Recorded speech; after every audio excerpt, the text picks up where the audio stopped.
asalaamaaleykum mbokki Sénégal asalaamaaleykum mbokki diaspora bi may dellu si waat tey ci les vidéos de Barthélémy Diaz l'officiel ñoo waxtaan si ak yéen mbokk yi particulièrement yéen askanu Ndakaaru Njaay et en général bien sûr askanu Sénégal ñëw na leen comme fii biir Sénégal couvre-feu bi jeex na daanaka activité politique yi day daal di reprendre mais fàttali askan wi que balaa ñuy installer couvre-feu bi ñu ngi doon def ay visite de proximité di dugg ci kër yi di dugg ci gox-goxaani di waxtaan ak mbokk yi di préparer tamit lii di élection locale ak tamit jéem a xool nu ñu mën a doon bennoo pour mën a siggil Sénégal ci élection législative yi. mbokk yi lu tax lu mu leen di wax mu nekk lu ma ñor te ma am yaakaar dina tamit doon lu leen di ñor parce que lu jot a xew ci fan yu ñu passé nii mooy xeex yu askan wi doon xeex pour jëlee fi nooteel ak yebel xeex boobu naam am nañ ci kontante wante damay ñaax askan wi bu leen ci naagu parce que waa ji di président Macky Sall du dellu ginnaaw bu leen ci am xel ñaar du bàyyee tamit lu mu nekkee woon parce que moom moo xam lu ko mbir bi jaral wante lu mu leen bëgg a wax mooy yéen lépp lu ngeen am ci yaakaar ci ëllëgu Sénégal nu ko doon waxee ci tubaab Albert Einstein nee na il ne faut pas compter sur ceux qui ont créé des problèmes pour les régler daanaka su ma ko tënkee ci wolof mooy bu leen am yaakaar ci saay-saay yi ngeen xam ne ni ñoom ñoo leen indil ay tolof-tolof pour ñoom ñu daal di lijjanti seen tolof-tolof duñ ko def kon nag képp ku leen bëgg a gëmloo ni que président Macky Sall dina amnistier Karim Wade ne leen ko Barthélémy Diaz nee na wax jooju dëppawul ak dëgg képp ku leen bëgg tamit gëmloo ni que dina gracier wala dina amnistier maa ngi déglu di amnistier plus ou moins kii di Khalifa Sall tamit ne leen ko Barthélémy Diaz lu mu wax mooy wax jooju dëppul ak dëgg su leen waxee tamit que président Macky Sall dina def kenn lay kattanam pour que procès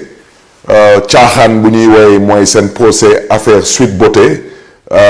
Macky Sall dina ci def kenn kattanam pour que kii di Ousmane Sonko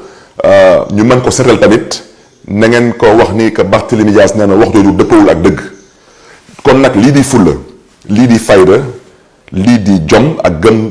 ëllëgu Sénégal mooy ñu bokk ndey bokk baay mën a doon benn say ci élection locale loolu mën a nekk tamit benn exemple pour ñu mën a gën a yombal lii di unité bu ñuy namm ci élection législative ci 2022 bi parce que suñu nammee ñun amnistie mooy moo xam ci Karim Wade moo xam ci Khalifa Sall suñu nammee non-lieu moo xam ci Barthélémy Diaz ci fusillade bi moo xam ci Ousmane Sonko ci waxu caaxaan yu ñu wax ci waxu affaire Sweet Beauté boobu daanaka foog ñu nekk benn am ndam ci élection député mën a am cohabitation parce que amnistie du président mooy amnistier assemblée nationale mooy voter loi pour amnistier te président Macky Sall may biralaat wax ji te man ak yéen xamante nañu man du ma waxantu président Macky Sall du fi amnistier kenn parce que xam na lu koy xaar président Macky Sall du fi joxe benn instruction pour ñu setal fi Barthélémy Diaz wala ñu setal fi Ousmane Sonko du ko fi def parce que dafa am lu ko mbir bi jaral kon nag yenn askan wi yéen ñaaleen noo amnistier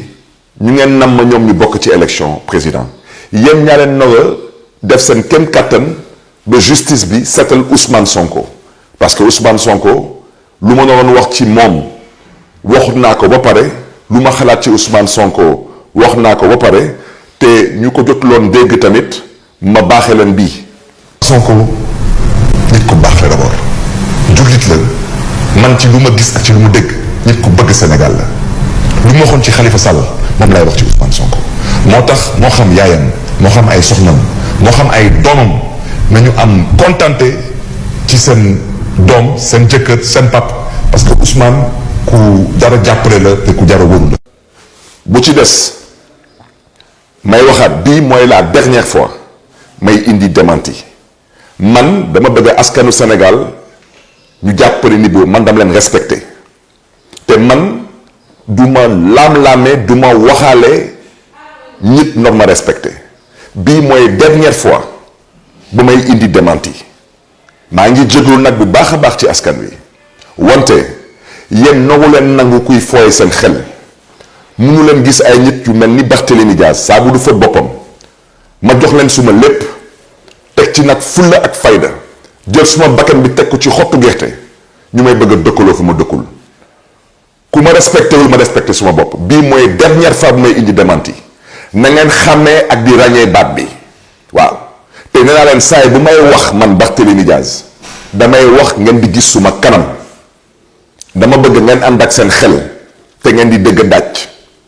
le 5 mars 2019 fii ci réew mi nit jël na suma baat di ko utiliser ñu génne élection présidentielle ñuy woote ay fitna man na leen du suma baat lu ñu ci namoon mooy jàpp ma rab ma ci kaso bi ñu dawaat ba le 8 octobre 2019 yéen ñëpp ngeen dégg fii le 8 octobre 2019 ngeen déggaat nit jëlaat suma baat di ma bëgg a dëkkaloo fu ma dëkkul ma defaat encore démenti te ma biralaat encore wax ji le 10 février 2021 dik rek la woon ñu jël suma baat bëgg ma dëkkaloo fu ma dëkkul jël baatu ku ilif jàngu bi ci Sénégal di ko imiter pour nekk waaw Monseigneur Théodore Adrien Sarr moo yëkkati kàddu yi te ñun ñii ñu xam ne ni que loolu dëppul ak dëgg ñu dem ba jël baatu maître Ciré Clédor Ly di avocat wu Ousmane Sonko ne lii la wax ci Ousmane Sonko bii mooy dernière fois bu may indi démenti bépp sénégalais laa wax sa xel wala sa bopp xaw woyof ba ñu koy fooyee ba nga bëgg a gëmloo ni que waa damaa dégg baatu Barthélémy Dias yow mii ne la yàlla may xolu muñ ñuy jël suma baat di ko bëgg a utiliser lu ñu namm ci loolu mooy jaxase ma ak Ousmane Sonko yenn sénégalais yi wax naa leen fan la Ousmane Sonko toll ci man te man dama koy assumer wax naa leen Ousmane Sonko maa ko bëggal suma bopp te amul kenn ku ma dëgg Sénégal may wax ci ay waxu ay caaxaanu ay xawma ay affaire ay suite beauté jot boobu awma ko parce que man kenn du fooy suma xel ëllëgu Sénégal moo ma ñor moo ma tax a jóg kon nag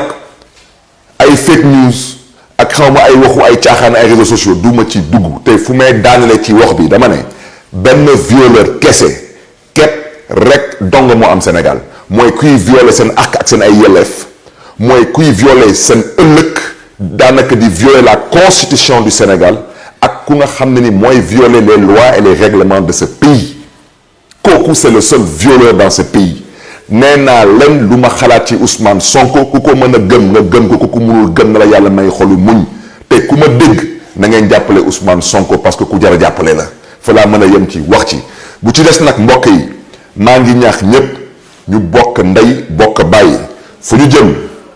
ku bëgg a dem nañu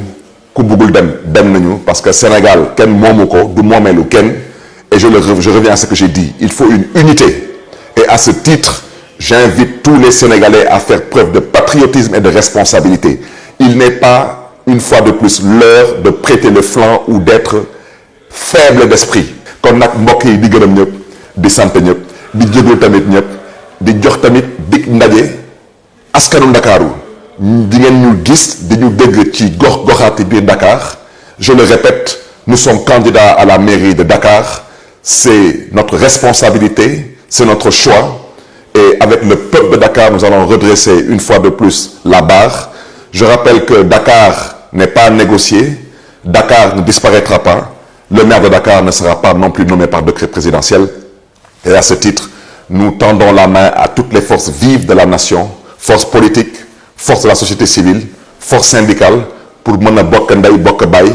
may biiralaat wax ji mais ci insister waat foofu lay daanelee il faut une unité pour élection locale pour loolu mën a doon benn test pour élection législative loolu mooy tax ñu am cohabitation mën a imposer suñu amnistie ak mën a imposer suñu ay non-lieu ba ñëpp mën a bokk ndax tamit askanu Sénégal mën a tànn seen njiit di gërëm ñëpp di sant ñëpp jërë ngeen jëf